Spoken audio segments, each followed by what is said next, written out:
Everybody in? Good. Fantastic. Everybody good? Okay, everybody ready? Well, thank you. Welcome. Here we are again, Chaplain John Denny. Good afternoon. I'm Chaplain Denny from the South Carolina National Guard. Og Mandino, the successful salesman and author, said, "I will not allow yesterday's successes to lull me into today's complacency, for this is the great foundation of failure."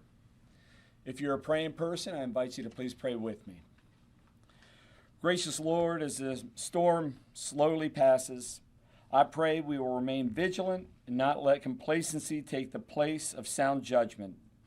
I pray that we will continue to heed the warnings of our county and state officials so we can remain safe and continue to protect and care for our families and neighbors. Lord, may your face shine upon us and pour out your grace upon this great state. I pray all this in your mighty and precious name. Amen. Thanks, sir. Well, just briefly, we've been lucky so far. Things have not been as bad as they could have been, although we've had a lot of rain, and it's not nearly over. One way to look at this is if we are in the second act of a 3-act play. The first act was all the rain coming primarily in the Beaufort and on up towards Charleston, and that has subsided some now, and the hurricane moved a little off the storm, and that's coming back for the second act. And that will take place up in the northern part, Myrtle Beach, Horry, and in that area, and on somewhat into the Midlands, and on up northwest in the state, where we'll have heavy rains, continue to have the heavy rains. Then the third act will be after the rains are gone and all that water that has not yet finished coming through the rivers will crest and will be coming through. We may have some of that before the rain ends, but we will certainly have more of that after the rains end. That's how it always has been. So we're not nearly out of the woods yet. And of course, after the curtain's down, then that's when the cleanup takes place, and that's when a whole different phase begins. But we have been lucky. We are temporarily in a little bit of a lull. The PD is the next area, but I would urge people to remember, and if you're a newcomer, ask your neighbors, when it rained bad, when we had other hurricanes, what parts of our neighborhood flooded? What happened then? Because chances are it's going to happen again. We know where the low-lying areas are. And we'll also urge everyone to remember that after the rains are gone and after when the sun comes out, we could still have a lot of rain, a lot of puddles, a lot of things in yards and around the small towns. Those waters are not necessarily clean because there's been a lot of stuff that's been going into them, from chemicals in farmlands to overrunning sewer systems and all of that. So be very careful with that.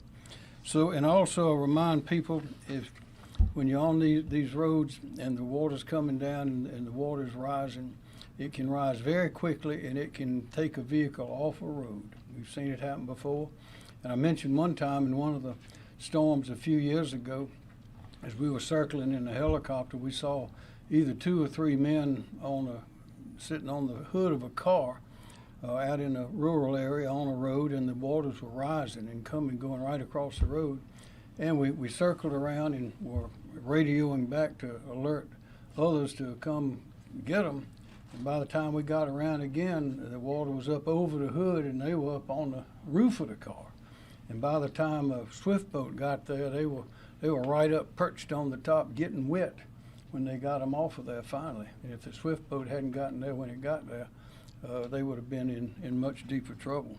So help your neighbors, look out for your neighbors, look out for their pets, look out for their property. And so far we had no fatalities related to this so far, and we don't want any, but we know there's going to be a lot of cleanup to do, and we got to be very safe because this is not nearly over. We're just in the second phase of this right now. And now, John Q., National Weather Service. Thank you, Governor. John Quayle of the National Weather Service. So Debby has strengthened some as it sits offshore, about 55 miles east-southeast of Charleston, with wind speeds now at 60 miles per hour, and it's moving northeast at only 3 miles per hour, so it's slowed down some. Debby could strengthen a bit more before making landfall as a strong tropical storm somewhere along the northern Charleston County or Georgetown County coast Thursday morning. Its greatest impacts will still be the potential for considerable flash flooding and significant long-term river flooding, as the governor had mentioned. The greatest storm total rainfall amounts so far have ranged from 9 to 17 inches across the southern part of the state, with some of the highest totals so far in areas like Colleton, Charleston, Beaufort, Jasper, Hampton, Berkeley, Dorchester, Barnwell, and Bamberg counties.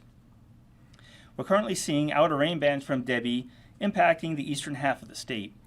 Additional rainfall amounts of 4 to 8 inches, with locally higher amounts, can still occur into Friday across the northeast part of the state, with an additional 2 to 4 inches across the rest of the state. These rain bands can still result in considerable flash flooding. Anyone traveling needs to continue to use extreme caution and avoid flooded roadways. This heavy rain will cause considerable rises on area rivers, with many going into moderate flood. Of particular concern for major flooding is the Little PD River near Gallivan's Ferry and the Edisto River near Givens Ferry. Some rivers, especially in the PD Basin, may not crest until the middle of next week. Given the strength of Debby, it's possible for areas along the immediate coast to experience tropical storm force wind gusts, with many areas inland likely to experience wind gusts of 20 to 30 miles an hour through Thursday. Fortunately, the threat for significant storm surge has ended, but minor coastal flooding is still possible across the northern portion of the South Carolina coast, mainly with the high tide cycle this evening and possibly again with the morning high tide cycle tomorrow. An isolated tornado threat still exists, but mainly near the Grand Strand. So please don't let your guard down. The direct impacts from Debby will persist into Thursday night or Friday, but the river impacts could potentially last much longer. And again, please go to weather.gov for the latest forecast information. Thank you. Thank you. Director Kim Stenson. Thank you, sir. Kim Stenson, the State Emergency Management Division. The State Emergency Management Operations Center remains at OPCON 1, which is our highest readiness state. And the priorities here at the State Emergency Operations Center include supporting local shelter and localized evacuation operations, maintaining the transportation lifeline, planning for possible riverine flooding, especially in the PD area, and supporting damage assessment operations. We have our personnel deployed to 9 counties to assist the local authorities throughout the operation, and we continue to closely coordinate with county emergency management officials. 25 counties right now are at some level of enhanced readiness, with 11 counties at OPCON 1, which is the highest readiness level, and 14 counties at OPCON 2, which is an enhanced readiness state. Their primary focus right now includes sheltering operations, response operations, including rescues, and possible local evacuations. No major communications issues have been reported. We do have some preliminary damage estimates from Berkeley, Charleston, and Colleton. 64 homes had damage, with a majority in Colleton County, which has 1 home destroyed and 15 with major damage. Berkeley, Colleton, and Horry counties are reporting a total of 6 businesses with some level of damage. Infrastructure damage right now is currently limited to road damage due to rain and floodwater, and damage assessments are being compiled. In the logistics area, we have fielded 207 requests. 197 of those have been completed or in progress, and there's 10 pending at the moment. Our public information phone system remains open for residents to call in with any questions, and that number again is 1-866-246-0133. In closing, we'd like to make a few recommendations. The first is to stay away from flooded areas and avoid taking on any unnecessary risks. We want to encourage everyone to continue preparing for the possibility of worsening conditions. As the governor's already mentioned, we're not over this yet. And whether that means securing your property, gathering essential supplies, or having a plan in place for a quick evacuation, proactive steps now can make a big, huge difference. One of the most effective ways the public can assist during this time is by reporting any storm damage through the South Carolina Emergency Manager mobile app. And it's not just about documenting losses, but it's also helping us direct response and resources to where they might be needed. And your reports are vital to our recovery efforts. It's also important to stay connected with reliable sources for updates. Misinformation can be dangerous as the storm itself, just as dangerous as the storm itself. So please rely on official channels, including your local emergency management and local officials, for that accurate information. And our website at scemd.org and our South Carolina Emergency Manager app continue to be excellent sources of information. Thank you, sir. Thank you. Now, Brett Howard, Federal Coordinating Official from FEMA. Thank you, Governor. Good afternoon. Brett Howard, Federal Coordinating Officer. As you've heard, that it appears that the impacts did not make it up to what the forecast was, which is great, right? But they're still significant. There's still damage out there. There's still a lot of homes, as you heard, homes that have been damaged. There's a lot of damage out there. And the second round, or as the governor said, the second act is about to occur. And we're anticipating additional significant damage. FEMA stands ready to continue to support the state and the governor and Director Stinson's needs on whatever they need. But as I said yesterday, I can't brag on the governor and his team that's standing behind me, Director Stinson, and the locals, to the readiness and the ability to respond and act with a disaster that is so imminent. FEMA, the federal, even though we staged a lot of equipment and a lot of personnel, we haven't been asked to do very much, if any. And that is a testament to this team behind me. The capability and the capacity of South Carolina to take care of their own is remarkable. And I can't brag on the governor, everybody behind me enough. The coordination is really, again, I can't say it enough, remarkable. But continue to be very diligent in your preparedness for this second round. We stand here ready to support the governor and any needs. Thank you, sir. Thank you, Ms. Howard. Appreciate that. Major General McCarty. Thank you, Governor. On behalf of the soldiers, airmen, employees of the Military Department of South Carolina and our South Carolina State Guard, I want to give a quick update. We currently have approximately 300 soldiers on state active duty.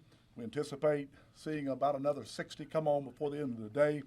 We have approximately 60 high water vehicles that are deployed on the coast. We still have a few in the southern area. However, they will be shifting to the central or the northern conglomerate area as the day goes on.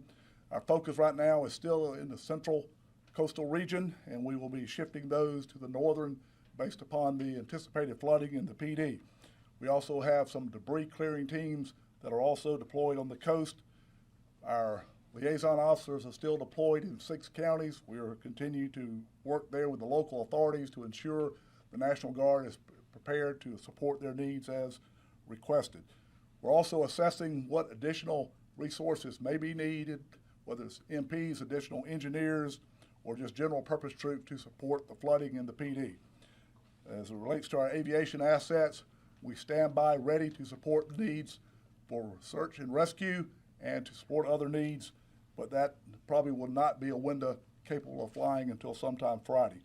On a good news note, I mentioned yesterday that the unit that was EMAC to the state of Florida should be back to their home station or to the station in Barnville here within the hour. They will then break up and begin to move to their prospective units, and they will be prepared to be remissioned as necessary. Thank you. Thank you, General. Secretary Justin Powell, Department of Transportation. Thank you, Governor. Justin Powell, Secretary of DOT. Tropical Storm Debby continues to affect the state's transportation system. We have over 2,300 employees that are working round the clock to reopen roads and to assess damages. As of 11 o'clock, we had 83 roads that were closed in South Carolina. No interstates are closed. I'm pleased to report that the ramps at exit 22 and exit 33 in Jasper County have been reopened. We have 18 primary routes. Those are U.S. or SC shielded routes that are closed. Those are predominantly in Jasper, Colleton, and Dorchester counties. Happy to report we have already reopened 25 roads that had closed during the event. In the Low Country, we are shifting to a cleanup and damage assessment operation as the storm passes out from there. Our focus will be first on our primary routes, those are the SC and US shielded routes, and then we'll turn to our secondary system and focus where the traffic is. In the PD, we are preparing for the response for the second landfall of this storm. We are actively monitoring flood forecasts in the PD River Basin and its impacts on the state highway system. We do not anticipate, based on the forecast we've received, that we will need to do a lifeline operation like we did in 2018 during Hurricane Florence. SCDOT will continue to be out and about during this time. We have a lot of personnel that are out in the field right now. I encourage motorists as they come up on our crews to make sure that they give them space, to let them do their jobs, and we want to let them live, let them work. Thank you. Director Robert Wood, Department of Public Safety. Rob Woods, South Carolina Department of Public Safety. Currently, we have 238 state law enforcement officers working the traffic management mission. Those personnel are from the South Carolina Department of Public Safety divisions of the Highway Patrol and State Transport Police, as well as from the South Carolina Law Enforcement Division, South Carolina Department of Natural Resources, and the South Carolina Department of Parole, Probation, and Pardon. The numbers tonight, that's for the day shift numbers. We'll have a similar number out tonight, about 187, for a total of 425 law enforcement officers that will be assigned from the Midlands to the coast over the next 24 hours. With regard to our calls for service, yesterday during the Tuesday operational period, we had 640 calls for service. That compares with 307 calls for service last year at this time. Now, those calls for service primarily are coming from collisions, disabled motorists, and blocked roadways due to downed trees, power lines, and flooding. For the last 2 days, Monday and Tuesday, our calls for service total were 1,191, and that compares with 651 during the same period last year. So you can see that our calls for service are up substantially. Just in closing, a reminder, please, if you don't have to travel, don't travel at all. Stay off the roads, and if you do have to travel, make sure that you're exercising additional caution, especially on those wet roads. Please make sure you slow down. Thank you, Governor. Thanks, sir. Chief Mark Keel, State Law Enforcement Division. Good afternoon, Mark Keel, Chief of SLED. ESF 13 partners, SLED, DNR, Triple P, SCDC, South Carolina Criminal Justice Academy. Agents and officers are currently supporting a number of missions in South Carolina. We have 41 agents or officers assigned to Troops 5, 6, and 7 with the Highway Patrol and helping them with traffic management. We have 4 agents or officers that are currently working directed patrol in Dorchester County. I have personally been in touch with all the sheriffs along the coastal counties, including those border counties to the coast, and making sure that they had the resources they needed as far as law enforcement.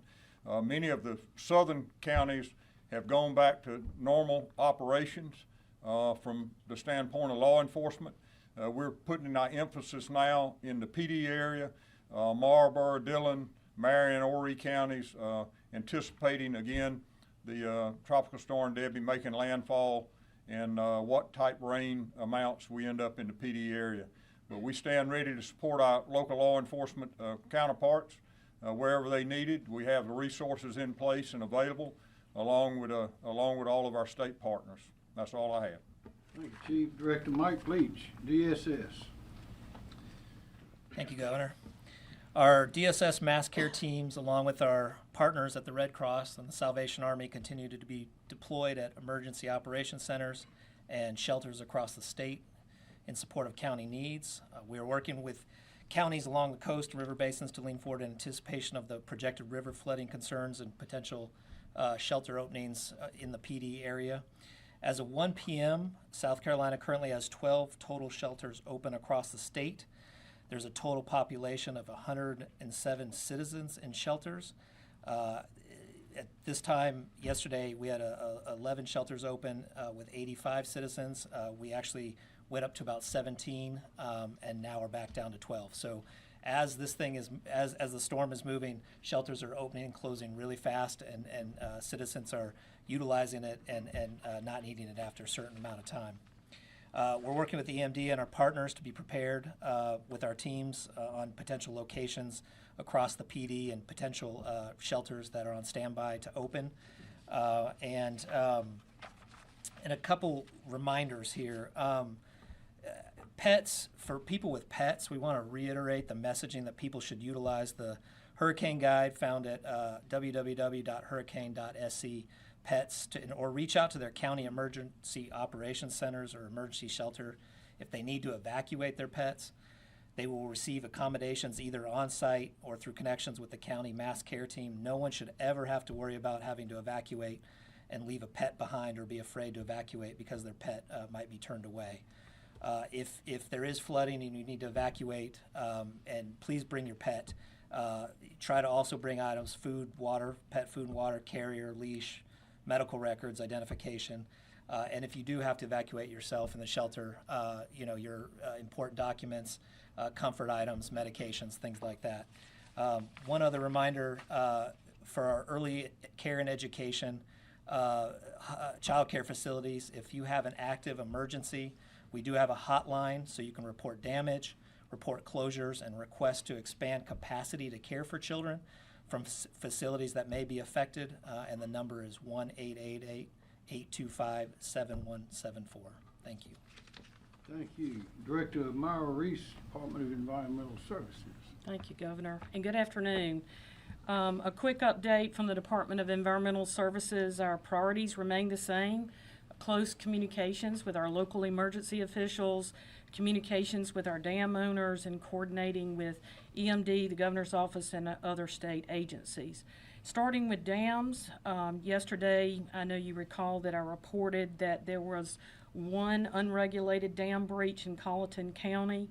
There have been no dam breaches reported overnight or this morning, so that's really good news. What I want to emphasize, and you've already heard this, is that we're not done with the storm. We're not out of harm's way yet. So it's so important for our dam owners to continue to stay vigilant and observe current conditions at their dam. I want to really emphasize too, I know our FEMA partner emphasized this, that the coordination that's taking place right now is just remarkable.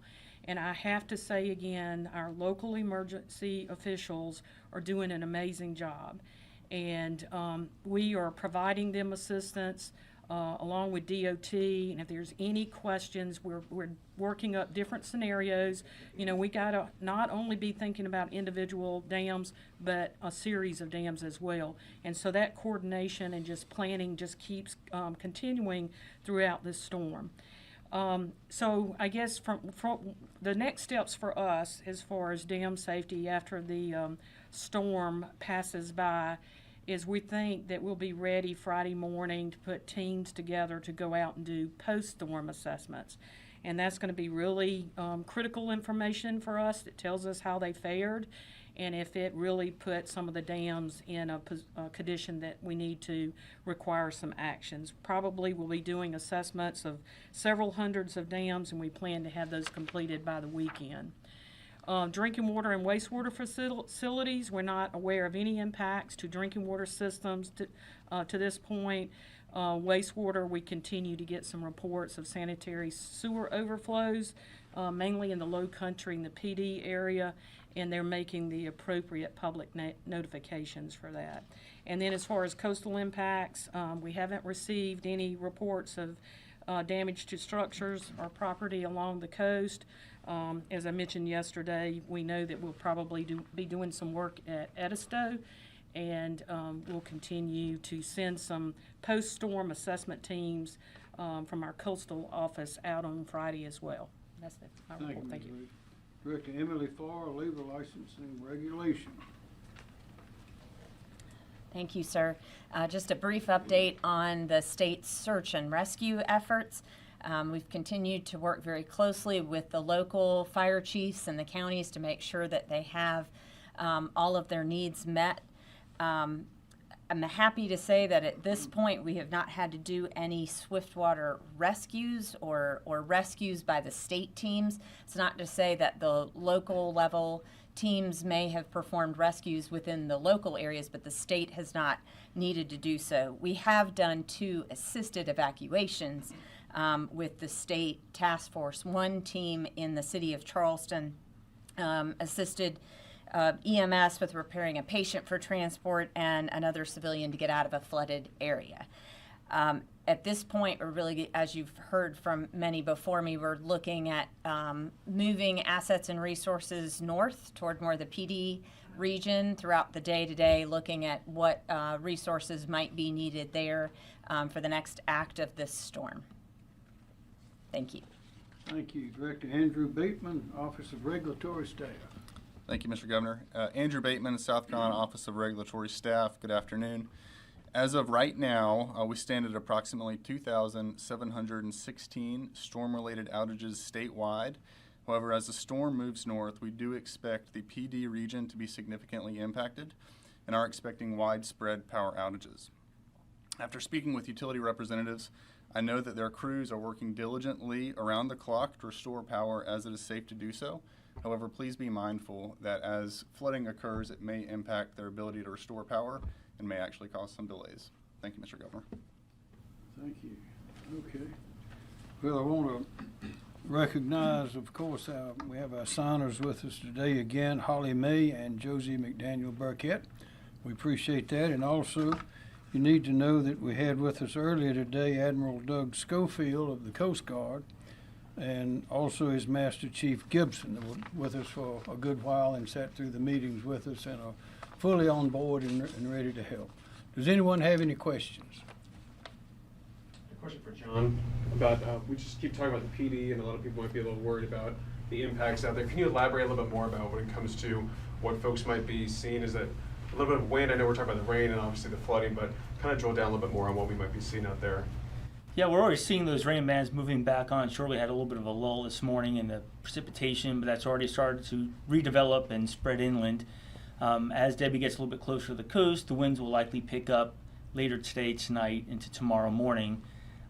Tropical storm force wind gusts, 45 to maybe up to 55 or 60 miles an hour are certainly possible right along the immediate coast as it moves onshore. But we think farther inland, we won't see winds quite that high. We still think the rainfall is going to be a threat. It may not be as catastrophic as what we were saying, but we still think as these rain bands develop, they could sit over the same area for long periods of time, produce a lot of rainfall and a lot of flooding. So really just need to be mindful that the threat isn't over. It's still going to be there. We're fortunate the storm surge, the storm, it's just not, the way the wind fields are, the way the tide cycle is, we just don't expect the big surge from the storm. So we're very fortunate that way. But the rivers up there take a long time to respond. It's very flat. So the rain that falls will go into the rivers, and then also the rain that falls into North Carolina, which will be considerable, will take some time to work its way down into the state. And that's why we don't expect those rivers to crest probably until the middle of next week at some point. More questions?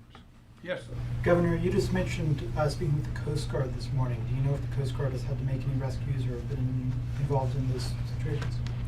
I don't think they've made any rescues. They are fully on standby and ready to help with manpower and boats and helicopters, etc. Question? Yes, sir. Question for Director Powell. There was a report earlier today that exit off 526 is indefinitely closed in North Charleston. Are there any other locations that have been damaged by more than just flooding and might be indefinitely closed? I think that was your Sure. So yeah, there was a drainage outfall that had some impact on that one.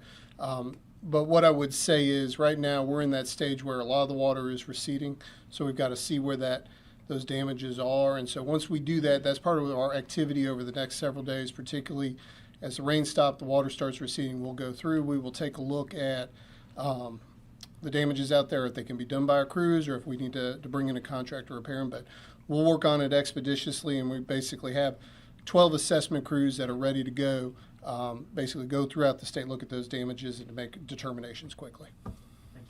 More questions? I have one for Adjutant General McCarty.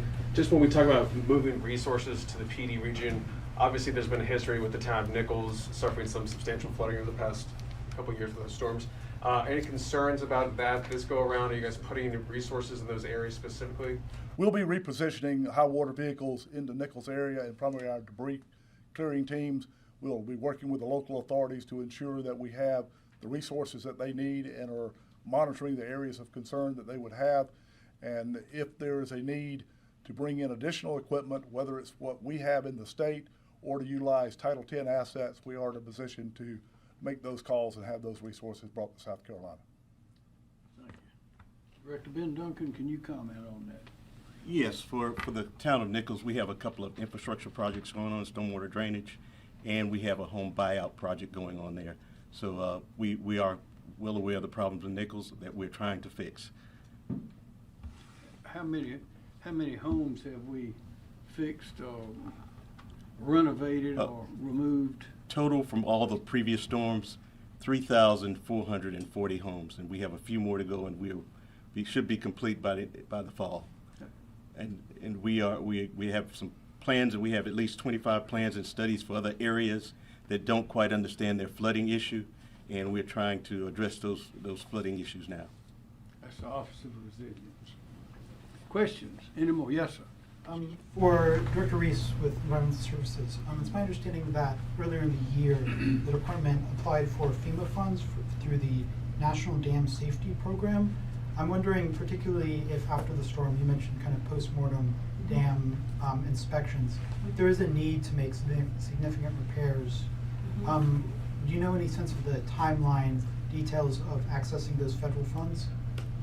I know those funds are available, I believe, for high hazard dams, and I think we already have some funding, and folks have already started to look at applying for some of those funds, but we're always very appreciative of additional funds that come in, and certainly we'll be considering that when we assess the condition of the dams, the high hazards. Do you know how much funding has come in so far? I do not, but I will get that number to you if you'll follow up with me afterwards. Any other questions? One, I think this would be Director Stenson, but again, it seems like, well, no fatalities reported, which is good news. Have there been any injuries or? We've had none reported yet, but sometimes that comes in fairly slow. Sure. But nothing on our radar right now. Okay, great. Okay. Any more? Thank you very much.